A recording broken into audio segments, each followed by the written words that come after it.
지혜로운 사람의 지식은 홍수처럼 불어나고 그의 조언은 생명의 샘과 같다. 집에서 21장 13절의 말씀으로 애청자 여러분께 주님의 축복을 빌면서 집에서 16장 24절에서 23장 28절까지의 말씀을 봉사하겠습니다. 집에서의 제2부인 이 부분은 제1부의 시작인 1장 1절에서부터 18절까지하고 아주 비슷하게 창조주 하느님의 지혜를 찬미하는 말씀으로 시작하고 있어요. 이 16장 24절부터의 부분은 이 제2부는 집회서의 핵심이라고도 합니다. 저자는 만물의 영장인 인간의 위치를 다른 피조물과 대조하면서 선인과 악인을 구별하고 죄인들의 회개를 촉구하고 있어요. 제1부에서와 마찬가지로 연속성이 없는 격언들이 혀의 사용이라는 주제로 묶여지기도 합니다. 저자는 인간 존재의 그 복잡성과 다양한 환경에서의 실제 행동 과정을 제시하는데요.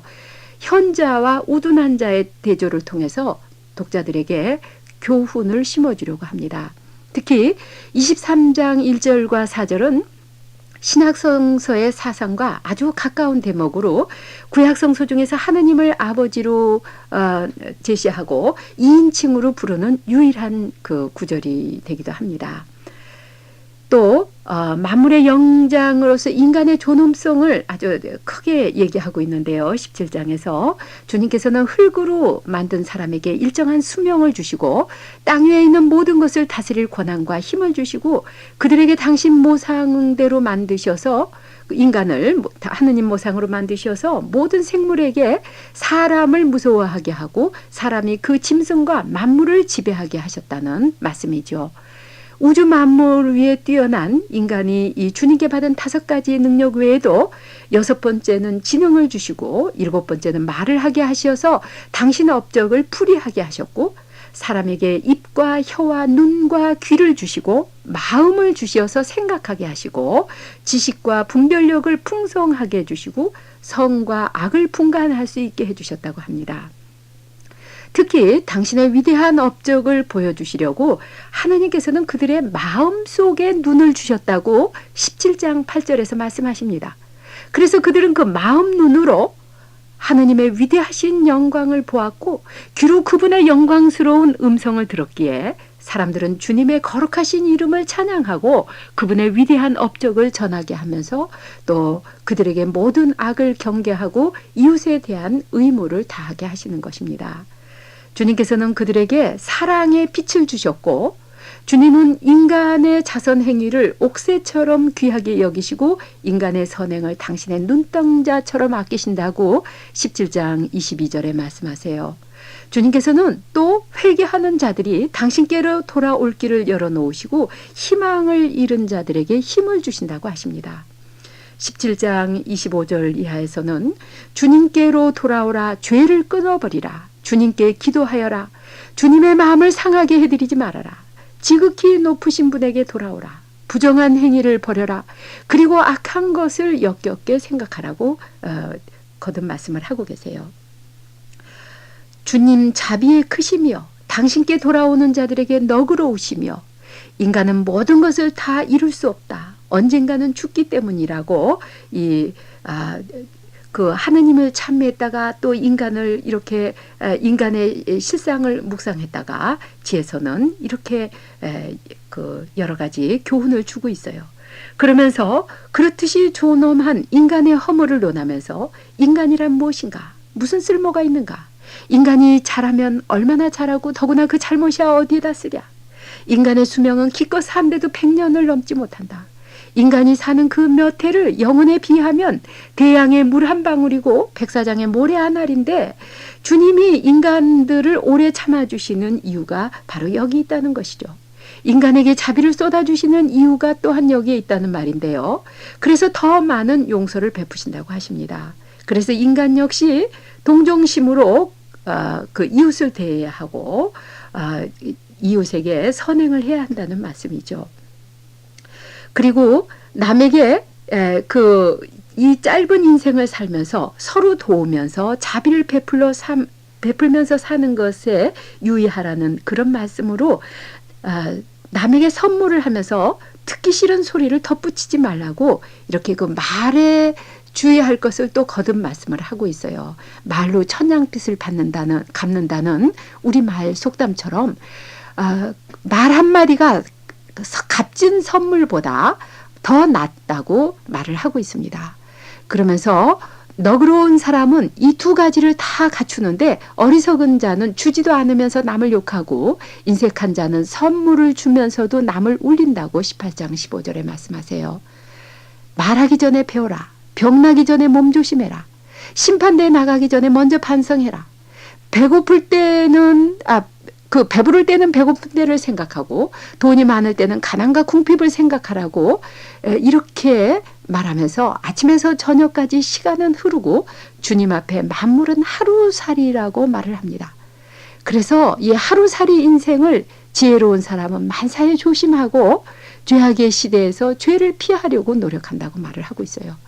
그러면서 무엇보다도 남의 말을 옮기지 말라고 경고하십니다. 그러면 해를 입지 않으리라. 친구에게든 원수에게든 남의 말을 옮기지 말아라. 입을 다무는 것이 죄가 되기 전에는 들은 말을 누설하지 말라고 하십니다. 내가 수다를 떨면 남이 너를 경계할 것이고 경우에 따라서는 너를 미워할 것이라고 얘기를 하고 있어요. 그런데 어리석은 자는 무슨 말을 들으면 옮기지 못해서 상고를 치르는 여자처럼 고통을 느끼기까지도 한다고 얘기를 하는데 이렇게 그 말을 경고하고 있습니다. 그 중에서도 가장 큰 것은, 나쁜 것은 거짓말인데 거짓말은 사람의 큰 오점이고 거짓말만 하는 자보다는 도둑이 더 낫다고 그랬어요. 그러나 이 둘은 다 멸망한다. 거짓말장의 소득은 지옥뿐이고 그가 받는 불명에는 한이 없다고 20장 24절에 말씀하십니다. 결론으로 어리석은 사람들은 생각하기 전에 말하지만 지혜로운 사람은 말하기 전에 생각한다고 합니다. 집에서 23장 2절 이하의 기도로 마칩니다. 제 생명의 아버지시며 주인이신 주님, 저의 입과 혀가 농간을 부리지 못하게 하시고 그로 인해서 화를 입지 않게 하시며 찬미 받으소서. 아멘.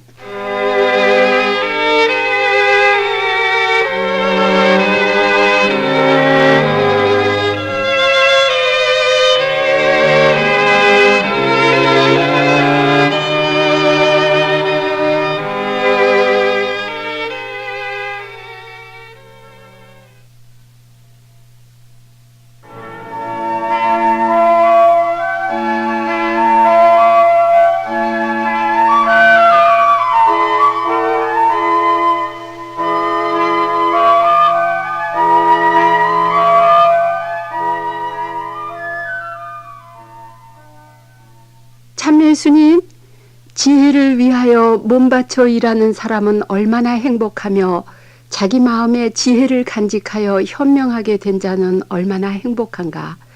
지혜를 쫓아 행하는 자는 무슨 일에나 강할 것이다. 그가 가는 길을 주님이 비춰주시겠기 때문이다. 집에서 50장 28, 29절의 말씀으로 애청자 여러분 모두에게 참 지혜의 축복을 빌면서 집에서 24장에서 51장 마지막까지에 나오는 지혜 말씀을 봉사하겠습니다.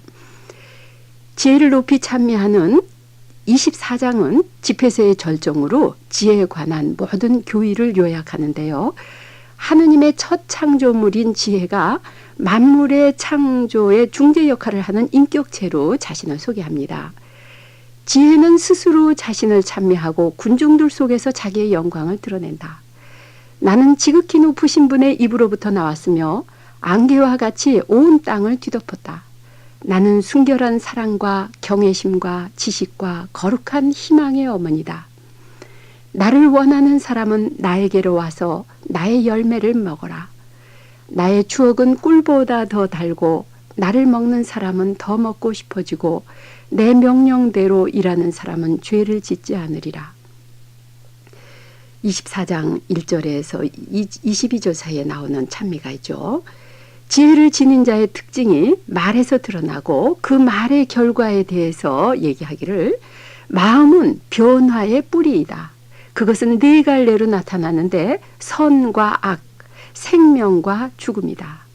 그리고 이들은 끊임없이 다스리는 주인은 혀라고 37장 17절에 말을 하십니다.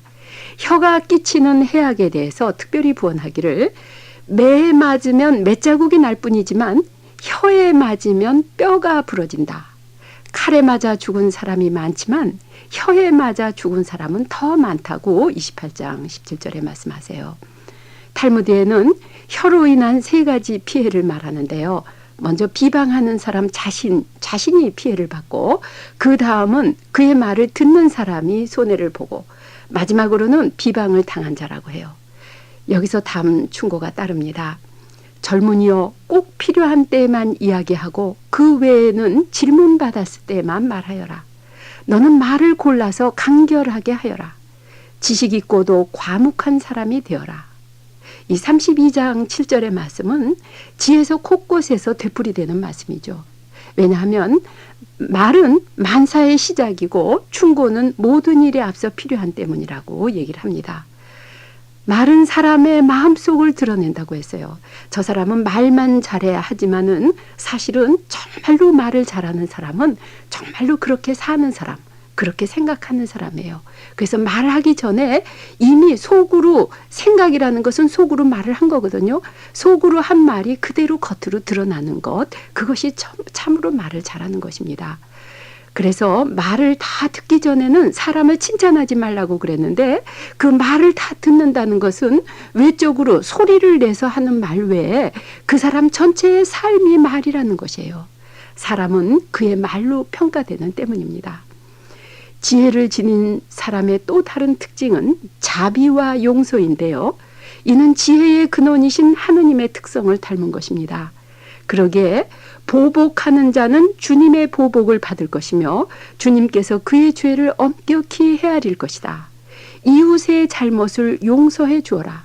그러면 네가 기도할 때 네 죄도 사해질 것이다. 자기 이웃에 대해서 분노를 품고 있는 자가 어떻게 주님의 용서를 기대할 수 있으랴. 남을 동정할 줄 모르는 자가 어떻게 자기 죄에 대한 용서를 청할 수 있겠는가. 자기도 죄 짓는 사람이 남에게 원한을 품는다면 누가 그를 용서해 주겠는가 하고 28장 1절 이하에서 이 용서에 대한 가르침을 주세요. 이 말씀은 공간복음서에 여러 차례 나올 만큼 예수님께서도 아주 중요한 가르침으로, 예수님 가르침의 핵심으로 예수님께서는 십자가에 못 박히시면서까지도 용서하며 당신을 못 박는 사람까지도 변명하면서 용서해 주셨어요. 일상생활 전반에 걸쳐서 현대 이르기까지 변치 않은 놀라운 예지를 담은 그 삶의 지혜를 서술하고 있는 이 책 전체를 흐르는 굵직한 물줄기는 주님께 대한 경외심인데요. 모든 지혜서의 핵심이죠. 다른 모든 지혜서와 같이 집에서도 주님을 경외하는 사람의 영혼은 행복하다고 말을 합니다.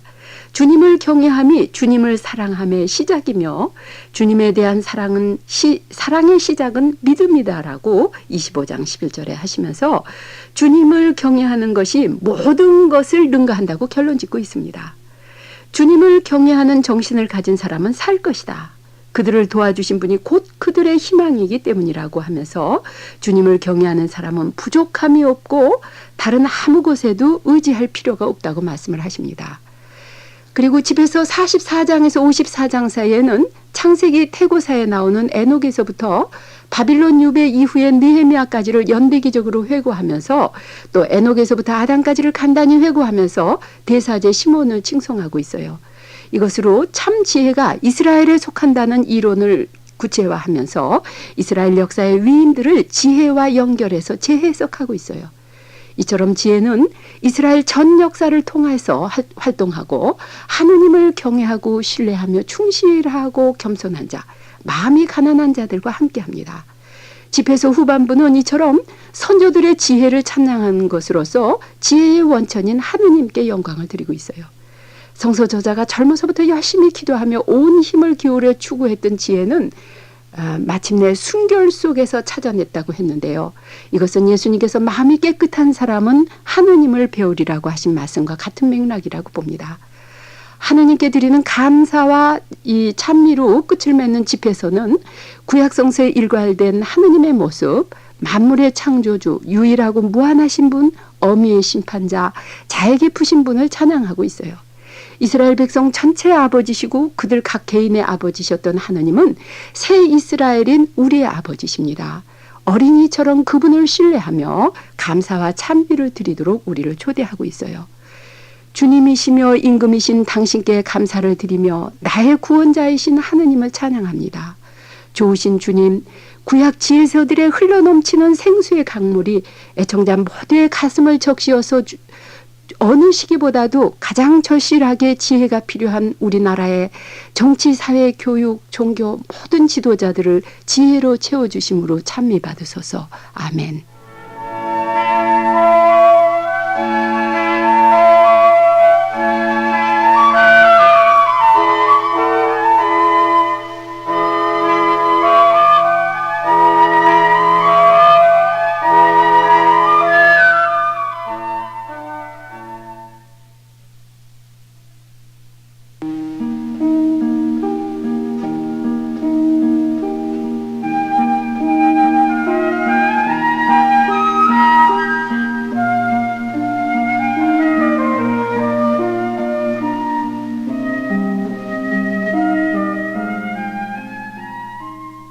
참 예수님, 너는 나의 종 욥을 눈여겨보았느냐?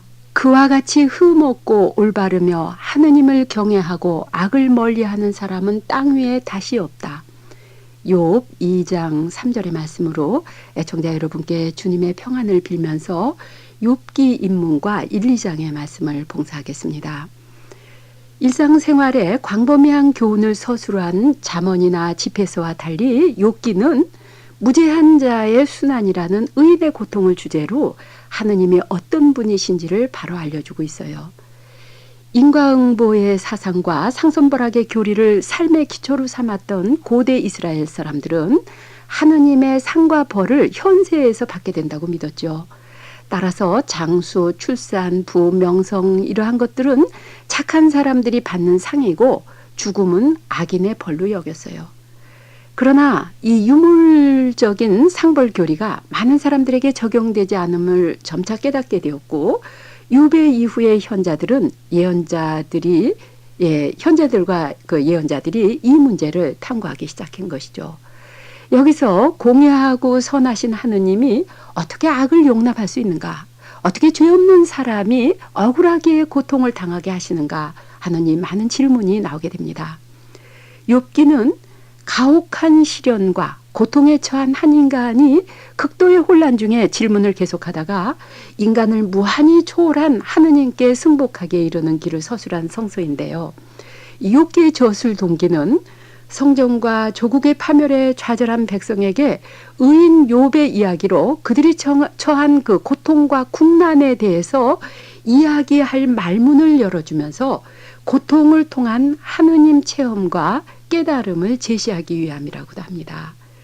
욥 저자는 이 바빌론의 유비 중이던 익명의 시인이 고대로부터 전해진 욥의 고통 이야기를 줄거리로 삼아서 기원전 500년에서 200년 사이에 저술을 했다고 해요. 적어도 두 사람 이상의 공동 작품이라고 하는 이 욥기의 저자는 종교적인 감수성이 뛰어난 익명의 천재 시인으로 그는 인생의 공경과 개인의 고통에 매우 민감한 인물이라고 보아집니다. 욥 이야기는 우스라는 땅에 한 사람이 있었는데 그의 이름은 욥이었다라는 1장 1절의 말씀으로 시작되는데요. 이스라엘 땅에 속하지 않은 우스라고 하는 지명이 욥기 첫 구절에 나오는 것은 이 책이 이스라엘뿐 아니라 모든 인류를 대상으로 하고 있다는 것을 암시하죠. 욥기의 서론격인 1, 2장에서 주인공 욥은 흠없고 올바르며 하느님을 경외하고 악을 멀리하느니라고 이러한 표현이 4번씩 반복해서 나옵니다. 욥의 무죄와 경건함을 나타내는 말씀이죠. 주님 앞에서 진행된 이 영들의 회의 장면이 또 1장에 나오는데요. 여기서 그 사탄이라는 말은 우리가 생각하듯 악령이나 마귀를 뜻하지 않아요. 욥기의 사탄은 두리번거리면서 돌아다니는 경호원 또는 인간을 고소하는 검찰관의 역할을 하고 있어요. 주님께서는 욥을 극구 칭찬하시자 사탄이 욥은 주님께 축복으로 받은 모든 것을 잃게 된다면 그의 경건심이 무너져 버릴 테니까 한번 자기가 시험해 보겠느라고 나서죠. 사탄은 재난의 때 욥이 하느님을 저주하고 떠날 것이라고 믿었지만 욥을 나의 종이라고 부르신 주님께서는 그의 순수한 신앙심을 믿으셨기 때문에 사탄의 제안을 허락하셨고 이제 사탄이 일을 시작합니다. 욥의 행복이 차례로 무너지는 그 1, 2장의 장면을 보세요. 이건 아주 극적입니다. 이 혼란과 불행이 점차로 고조되면서 4번에 걸쳐서 비보가 연이어 전해지는데요. 이 넷은 네 방향을 가리키지요. 우리말에 사면초가라고 하는 의미를 담고 있어요. 욥이 미처 반응을 보일 틈조차 보이지 않고 연속으로 전해지는 이 재앙 소식은 행복이 불행으로 급속히 뒤바뀜을 시사합니다. 요즘 우리가 겪고 있는 이 경제 파탄 이 시기에 이 욥의 불행한 사태가 하루가 달리 이렇게 급속도로 진전되는 것 아마 잘 이해할 수 있으리라고 봅니다. 사탄은 욥의 모든 것에 손을 댔어요. 그의 재산 가축대와 종들에 이어서 그의 10 자녀들이 다 죽었다는 보고는 공포의 절정을 이루죠. 이제 욥이 일어나서 겉옷을 찢고 머리를 깎았다고 했어요. 그리고 땅에 엎드려 말하기를 벌거벗고 세상에 태어난 몸 알몸으로 돌아가리라. 야훼께서 주셨다가 야훼께서 도로 가지시니 다만 야훼의 이름을 찬양할지라 하고 1장 21절에 말을 합니다. 이 책의 저자는 덧붙이기를 이 모든 일을 당하고도 욥은 죄를 짓지 않고 하나님께 부당한 행동을 하지 않았다고 해요. 이처럼 욥은 그 모든 기막힌 사건 앞에서도 주님께 신뢰를 잃지 않았어요. 그는 죽음의 문턱 앞에서 온몸에 심한 부스럼으로 극심한 병고 중에 잿더미 속에 앉아 있었다고 했는데요. 이는 그가 공동체 안에서 그 지위를 상실하고 격리되고 배척당했다는 것을 의미하죠. 욥의 아내가 극에 달한 절망으로 그에게 말하기를 당신은 아직도 당신의 그 흠없는 마음을 굳게 지키려 하나요?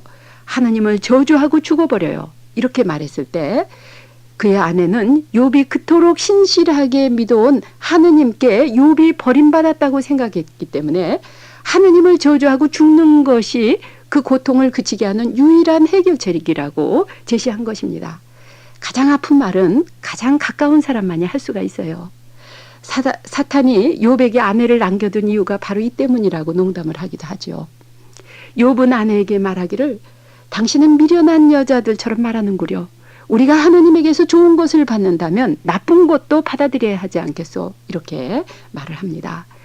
욥의 재난 소식을 들은 그의 세 친구가 욥을 위로하러 왔다가 병고로 일그러져서 알아볼 수 없게 된 욥의 처참한 상태를 보고 그들은 목 놓아 울며 저마다 겉옷을 찢고 먼지를 위로 날려 머리에 뿌렸다고 했어요. 이것은 극도의 슬픔을 나타내는 상징 언어죠. 위로할 말을 할 수 없을 만큼 비참한 욥을 그들은 죽은 자로 간주했어요. 그래서 그들은 이랫동안 밤낮으로 그와 함께 땅바닥에 앉아 있었지만 아무도 그에게 말 한마디 하지 않았다. 그의 고통이 너무도 큼을 보았기 때문이라고 했어요.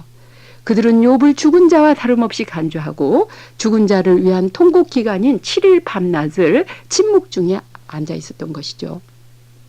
욥에게 고통과 환난을 허락하신 주님, 우리 모든 고통하는 사람, 신체의 병과 마음의 고통으로 욥을 닮아가는 모든 아픈 사람들에게 자비를 베풀어 주소서. 아멘.